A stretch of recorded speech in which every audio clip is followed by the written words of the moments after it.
Halo semuanya, nama aku Helen dan di sini aku mau menjelaskan sedikit tentang Kongregasi Misionaris Putra Hati Kudus Bunda Perawan Maria. Nah, sebenarnya apa sih kongregasi ini? Jadi,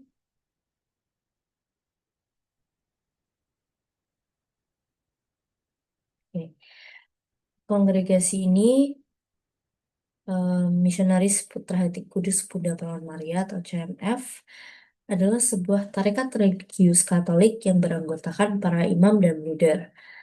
Nah, mereka ini menambahkan akronim CMF setelah nama mereka dari Latin Cordis Mariae Filius atau Putra Hati Maria. Nah, kongregasi ini didirikan oleh Santo Antonius Maria Claret pada 16 Juli tahun 1849 di Vic, Spanyol. Tujuan utamanya adalah menyebarkan sabda Allah melalui karya kerasulan dan pelayanan misi, khususnya bagi kaum miskin dan terpinggirkan. CMF sendiri ini terdiri dari 3.000 misionaris Claresian yang melayani di 72 negara di 6 benua.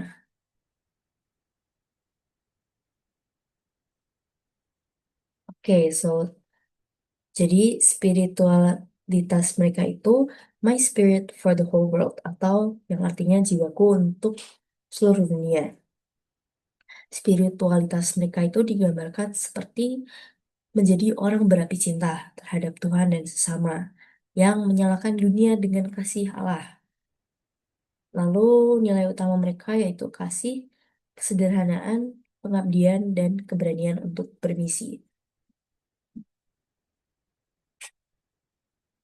Ini empat poin yang aku sebutin tadi. Yang pertama, love atau kasih, di mana hidup Claresian itu digerakkan oleh kasih Allah yang dinyatakan lewat pelayanan kepada sesama. Mereka ingin menyalakan api kasih seperti moto mereka di awal tadi di hati setiap orang. Kemudian devotion, di mana seluruh hidup mereka itu dipersembahkan untuk Tuhan dan sesama. Setiap karya, sekecil apapun, dijalani dengan semangat pelayanan dan cinta yang tulus. Kemudian courage, para Claresian siap diutus kemanapun demi pemerintahan Injil. Mereka berani keluar dari zona nyaman untuk membawa kasih dan harapan kepada dunia. Dan yang keempat, simplicity, di mana mereka itu meneladani Yesus yang sederhana. Mereka ini hidup tanpa kemewahan dan melekat pada nilai rohani agar bebas mencintai dan melayani. Kemudian mereka melakukan beberapa karya dan karya pokok mereka itu yang pertama adalah misi dan penginjilan. Mereka mengunjungi dan melayani umat di daerah-daerah terpencil serta membangun komunitas iman. Yang kedua, mereka juga berkarya di bidang pendidikan. Yang pertama, mendirikan sekolah, seminari, dan lembaga pendidikan untuk membentuk generasi muda yang beriman dan berkarakter. Dan yang ketiga, sosial dan pastoral.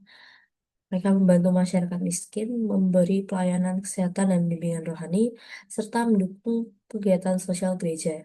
Kongregasi ini juga aktif dalam penerbitan buku rohani dan jurnal. Contohnya itu jurnal Commentarium Pro Religiosis.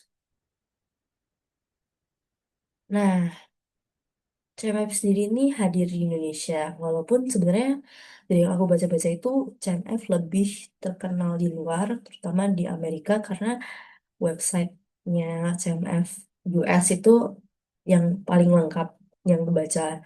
Yang yang kedua tuh ada kayaknya Spanyol dan kalau CMF Indonesia tuh websitenya malah kurang lengkap dari yang aku baca-baca sih.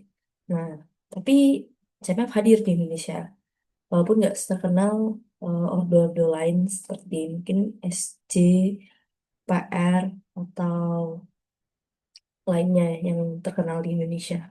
Nah, CMF ini pertama kali masuk ke wilayah Indonesia bersama dengan Timor Leste itu pada tahun 1999. Mereka itu hadir melalui beberapa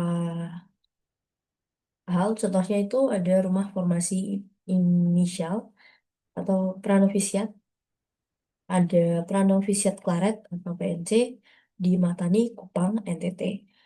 Kemudian ada lokasi lain formasi yaitu Novisiat Claresian Bendutu di SU NTT, Seminari Hati Maria Claresian Matani, PANG, ada Wisma Skolastikat Claresian Condong Catur di Yogyakarta, dan Rumah Formasi Claresian Sinaksak Matang Siantar di Sumatera Utara.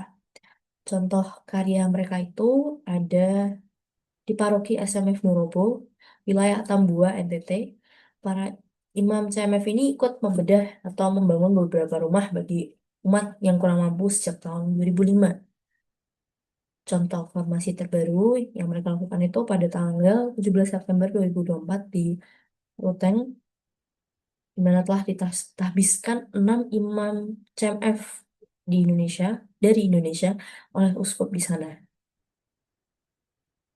Nah, makna hidup yang aku dapetin dari mempelajari tentang or ordo tarekat tarekat CMF ini adalah bahwa hidup memenjara itu merupakan penyerahan diri total pada Allah demi pelayanan kasih.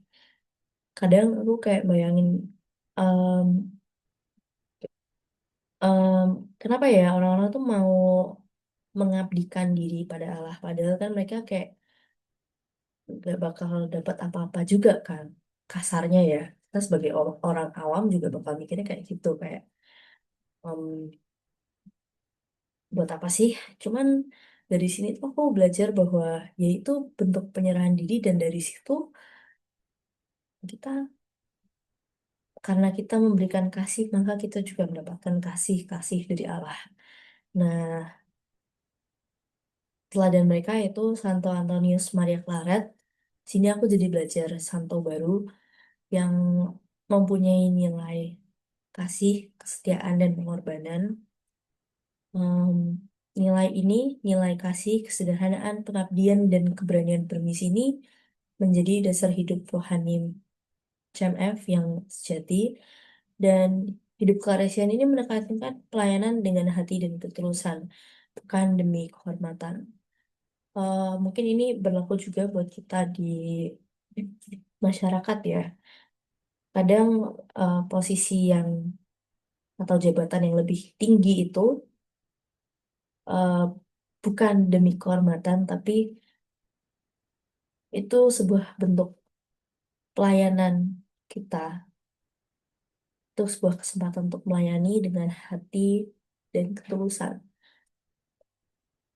Nah, ah, eh, akhir akhir kata yang terakhir, panggilan hidup gembira itu mengingatkan bahwa iman itu diwujudkan melalui tindakan nyata dan pedulian terhadap sesama. Hmm, mungkin cukup sekian dari aku. Oh, terima kasih.